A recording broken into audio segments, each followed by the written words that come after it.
안녕하세요. 주택백화점입니다. 오랜만에 영상을 찍습니다.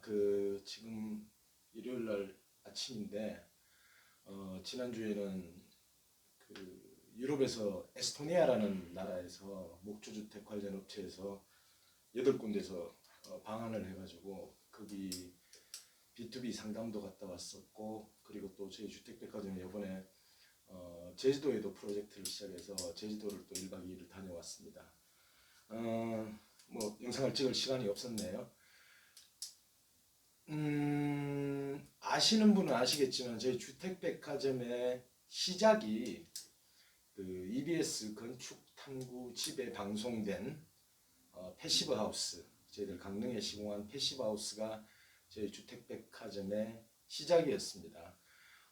건축탐구집 방송 이래로 지금 유튜브 조회가 180만 회가 나와 있더라고요. 오늘 보니까. 그러니까 뭐 사실은 1년 정도 됐는데, 보통 1년 되는 프로그램들이 한 30에서 40, 많으면 50만 회 정도 클릭이 나오는데, 지금 조회수가 180만이니까 뭐 6배 이 정도 뭐 보신 분들이 그만큼 더 많다는 얘기가 되겠죠. 일단은 뭐 주택을 해외 직구를 한다는 그런 거에 대해서 관심을 많이 가졌었던 것 같고, 그 주택 같은 경우에는 라트비아에서 저희들이 직수입한 주택입니다. 방송에서는 건축주분이 수입도 직접 하시고 시공도 직접 하시고 모든 걸 직접 하신 것처럼 나오지만은 저희들이 직접 직수입을 했던 그런 패시브 하우스입니다. 컨테이너가 40피트 컨테이너가 5개가 들어왔었죠. 강릉의 건축주님은 사실은 코로나 직전에 운이 좋으셨었어요. 사실은 그때는 컨테이너 하나에 운송비가 100여만 원 정도 했습니다. 그런데 아닙니다. 그것도 100만 원 중반대였던 것 같아요. 그때도 이미 물류비가 조금 올랐을 때인데, 우크라이나 전쟁이 터지고 난 뒤에 제일 많이 올랐을 때 유럽에서 한국으로 들어오는 컨테이너 하나의 운송비가 2,500만 원까지 올라간 적이 있습니다. 그것도 컨테이너를 구하지를 못해서 운송 자체가 거의 힘들었던 그런 경우들이 되게 많았는데, 다행히 지금은 이제 안정이 된 상태입니다. 예전하고 비슷한 수준으로 물류비가 떨어졌죠. 지난주 화요일 날 제가 에스토니아에서 온 업체들을 8군데 중에서 제가 5군데를 만났습니다. 나머지 3군데는 뭐 일반적인 그냥 목재 가공업체라서 굳이 만나서 얘기할 필요가 없었었고, 목조주택 업체와 이제 얘기를 했었는데, 한 업체에서 굉장히 한국 진출에 대한 의지도 강하고,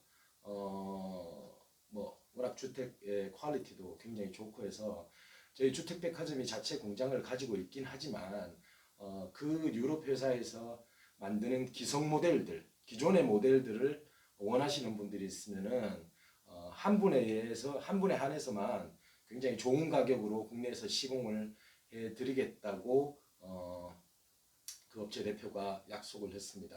그래서 제가 블로그에 글을 올려놨고, 이 영상 댓글에다가 제가 블로그 포스팅에 링크를 올려놓겠습니다. 보시고 관심이 있으신 분은 딱 한 분만, 이거는 뭐 여러분 할인 혜택을 드릴 수 있는 게 아니고 딱 한 분만 할인 혜택을 드리도록 하겠습니다. 주택 벽체가 기본적으로 300mm가 넘습니다. 넘고 국내 기준으로 하면은 패시브 하우스라고 해도 전혀 손색이 없을 만큼 단열 수준이 높습니다. 벽체 자체로만은 열 관리율이 0.18 정도 나오고, 외장재 마감까지, 내장 마감까지 하면 보통 외벽 기준으로 열 관리율이 0.13이니까 사실 국내에서 시공하는 패시브 하우스보다도 오히려 수준이 더 높은 거죠.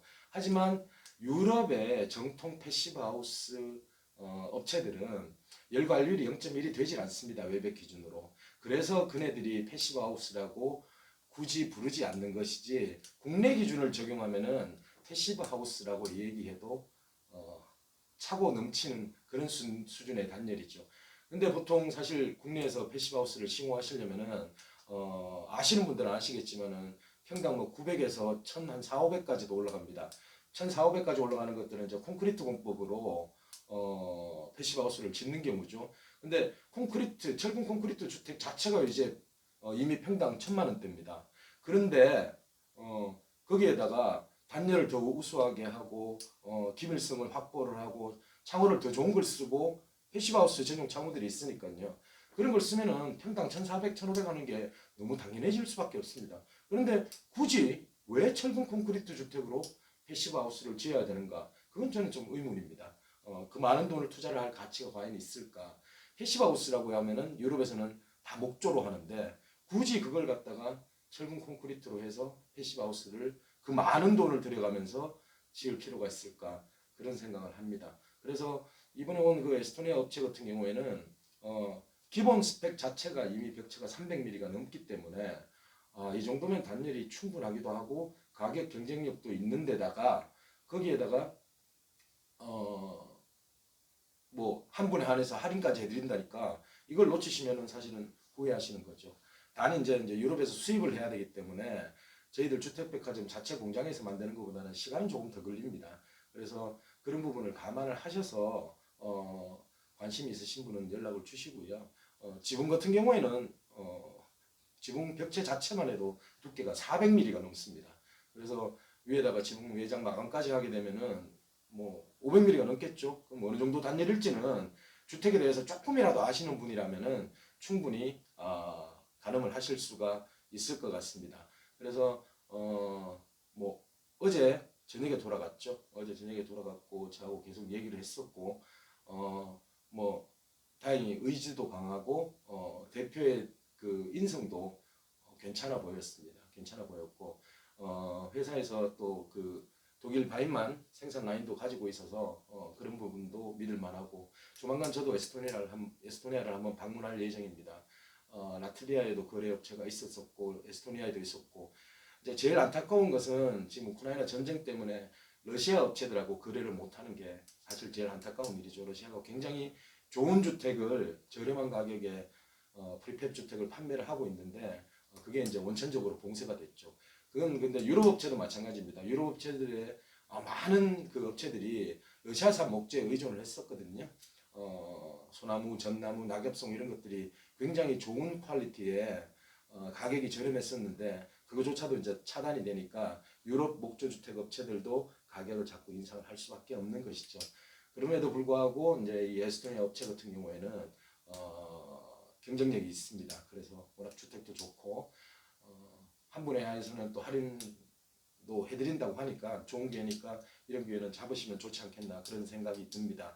제가 아까 전에도 말씀드렸지만은 댓글에 링크를 블로그 링크를 올려드릴 테니까 한번 보시고 이게 외벽은 어떤 수준이다, 지붕은 어떤 수준이다, 그리고 외장 마감은 어떻게 된다는 게 블로그에 상세한 내용들이 다 나와 있습니다.